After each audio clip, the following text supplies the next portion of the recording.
All right, so sorry for the delay. Welcome back. Welcome back.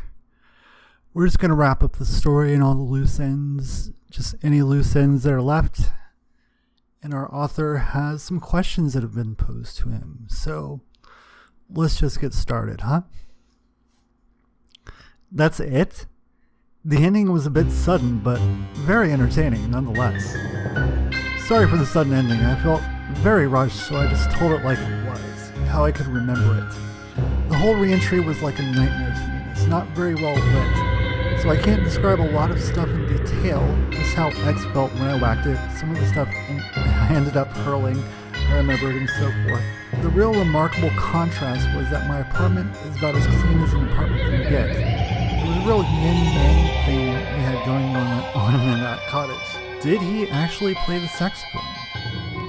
No, he didn't. For those curious, the shrill whale-like noises were actually his insane vocalizations. If you don't know, it's very hard to be that crazy and actually make a sound on a saxophone. No, I don't know where he got the sax. Any explanation on the blood? Blood in the room? Blood in the truck?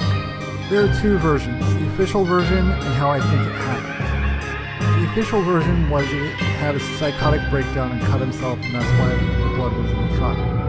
My opinion on it was that he wanted me inside the apartment and burning to death, so he invented the kidnapping story, planted the blood, and attempted to blow me up with garbage and paint thinner. I don't know why he had the sax. It was fun trashing an apartment with full legality, though. Just to clarify, the shriek noises were his psychotic wailing, not the sax, which was full of shit and inoperable. The strange bass noises was his movements in the shit lasagna tub, amplified by the fact that it is a gigantic, shitty, cheap plastic tub and next to my wall. Oh, and now that the story is over, I can spoil this.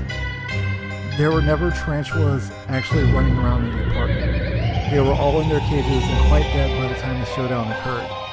I wish I had known that, because I might not have been so berserk frenzied at the time of reentry. Wow, just holy fucking wow. I clicked on this as a last post before bedtime and read, and now I'm pretty sure I won't be falling asleep anytime soon.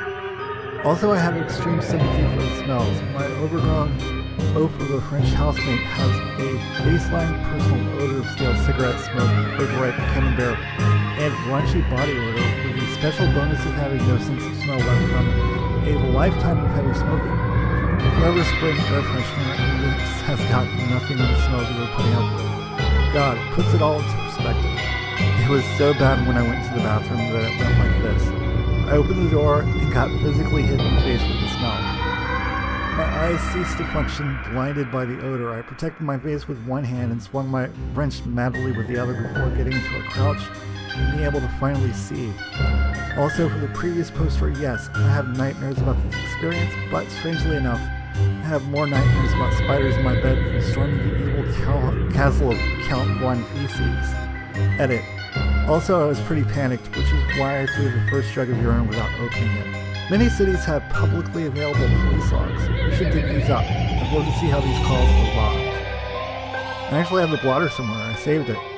The call to the police was pretty together. I think my summation to the police dispatcher went something like, my roommate had an accident and he is trapped inside his apartment covered in feces and has injuries to his head. He is psychotic and might harm himself. Dude, what the fuck did the cops say when they got there? What did his parents say about the whole thing? Do you have any idea what the cleaning costs were? The cleaning costs were somewhere around $25,000. I know. I squared around $8,000 after it was all said and done. I don't know what the police said, and his parents refused to speak to me except through lawyers. I know they called some special unit or something with moon suits to exact Jeb from his shithole. But I didn't stick around much after that before going to the hospital. I drove myself. Give us much more background on Jeb. Did he come across as a free-spirited party animal when you first met him? What kind of music did he listen to? What does he look like? Jeb was the dyslexic, highly medicated son of a wealthy, distant parentage. He had trouble in school and wasn't very smart. He had a little bit of trouble dealing with things on a rational level since I first met him. I think this was due to the fact that he's been medicated since high school. He was white as can be, with blonde hair and very skinny. I'm only 6 feet tall and 150 pounds, I get a lot of aerobic exercise, so it's difficult to maintain bulk. He was smaller than I am. I could easily overpower him. He dropped out of high school because of his dyslexia, got his GED, finally attended a 2-year college at the time of the incident. He worked at Long's Drugs as a stock boy despite the fact that he didn't need the money, and made most of his friends through his job. I don't know if you know this, but Long's Drugs employees are some heavy drinkers and heavy partiers. He had trouble with drugs, and while I knew him, went from completely clean to having a problem with alcohol to going as far as snorting cocaine off of our television set once during a party. He was a pretty decent but troubled guy before he went apeshit crazy. I, in contrast, am a very clean, humorless fellow who never drinks, parties, or watches TV. Some would call me obnoxiously uptight, but I break that mold by being extremely easygoing and laid back about everything. So I'm very uptight with myself about being uptight with others, if that makes sense. I'm the ultimate stoic. Also, I was just reminiscing with a friend who reminded me that I was screaming at the apartment afterwards, calling him a shit-baby Nazi. If this is true, the fact that you didn't do anything about the situation made it infinitely worse. I think we can all learn a lesson from that. I agree. What I did was absolutely the worst response to the situation if you think about it. This poor guy had a serious problem, and I was the only one who could help him, and I chose not to. I'm in no way a hero in this situation. It is only the most capricious fate of windfalls that neither of us are dead, and I ended up enriched at the end. Yeah, that's my point exactly, but I still don't understand why you didn't solve it the simple way earlier on by contacting the proper authorities. Why didn't you? I go over this rationale earlier in the thread. Really, it was so long ago I find it hard to remember just why I did what I did, the way I did it. Partly I left things as they were because I was mad and I wanted to prove he would really fuck things up if I wasn't there to clean shit up. Partly I don't really care what he did because if he fucked stuff up, it was his action to lie. Partly I was sort of curious in that matter of a distant bystander just how awful things would get before the forces around us intervened. Finally I wanted to see how long I could get by withholding rent in a righteous indignation. Really, I let it go on for the most petty and inexcusable reasons imaginable. As someone who does a bit of work in burned and damaged homes, I would not enter a house like the one you have described without a protective suit and a half mask. Vicks Vapor Rub does nothing for keeping that crap out of your lungs. It sounds worse than anything I've ever had to deal with. At least when the house burns down, some of the feces and student papers go with it. I used to clean apartments, and believe it or not, with the exception of the bathroom and the tub, I've seen worse. Oh, I forgot one silly little detail. The cops were about to go into the apartment, and I told them, be careful, he has tons of tarantulas, and they're probably all over the place in there. After that, they gave each other a look and decided to wait for the new suit crew. This looked anything like the setup? Okay, so we got what? Treating shit demons, kitchen thing, fridge. Shared closet contains trash bags and feces, fortress. Here there'd be sketch gift bones and lasagna and paint dinner.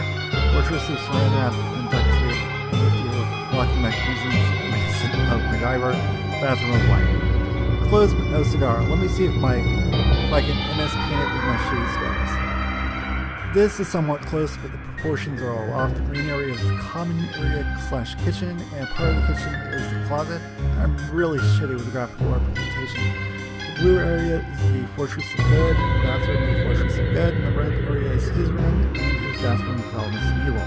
To the far left you can see the sliding door is a black blotch, and the front door is to the bottom, and to the far right you can see the little gray blotch I drew to represent a fountain that got caught pissing in one day before all this shit went down. This picture is painfully badly done, but it is basically correct.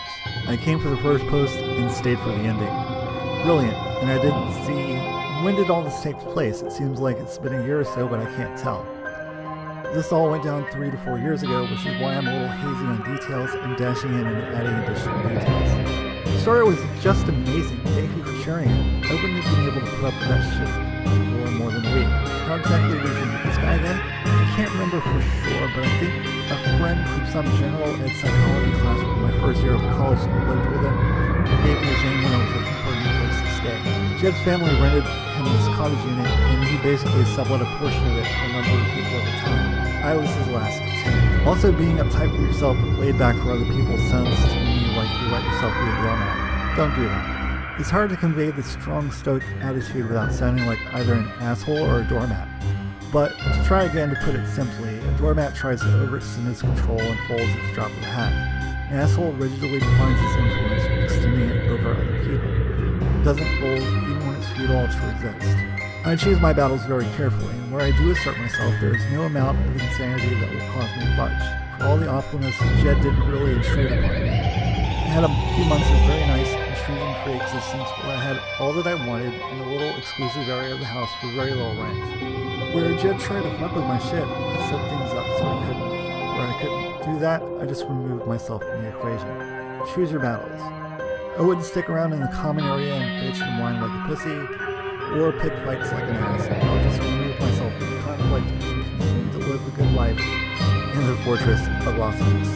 The only thing I have a really hard time understanding is how you make your adventure through his room to his bathroom sound like you spent 2 hours traversing through an overgrown Mayan tunnel system in a jungle or something. When your diagram depicts it as being a tiny room in a studio apartment, alright, for the sake of drama, it looks fine. You've got me. I figured he would at least be caught stealing stuff from Long's drugs or various construction sites, but somehow he managed. He looked very white and upstanding, so I don't think he got much trouble. It actually took quite a bit of time because I was spending a lot of time investigating every nook and cranny for a psychotic with a knife. You'd be surprised at how much time a slow walk through an apartment cottage that size can take. I think entry to exit on the first dark time trip took me about 25 minutes. The second one took about 15 minutes, not counting the door dashing. Well, I've never played Counter-Strike either. Really, I made the Counter-Strike comparison to best convey the way I went about clearing the apartment, and I made the Doom 3 description to give an idea of what kind of flailing sissy I am when it comes to going into dark rooms. I really regret rushing the last part of the story, though the whole second encounter was rushed, so I didn't get to stop and examine things in their horrific detail. I do remember a few things now that I forgot to put in my post, like for instance, the very air in Jed's room was absolutely thick with American smoke, which I couldn't smell from the bricks, but it still stung my eyes anyway. Smeared all kinds of crazy gibberish on the walls with what looked like red lipstick. The walls themselves were absolutely covered in growth.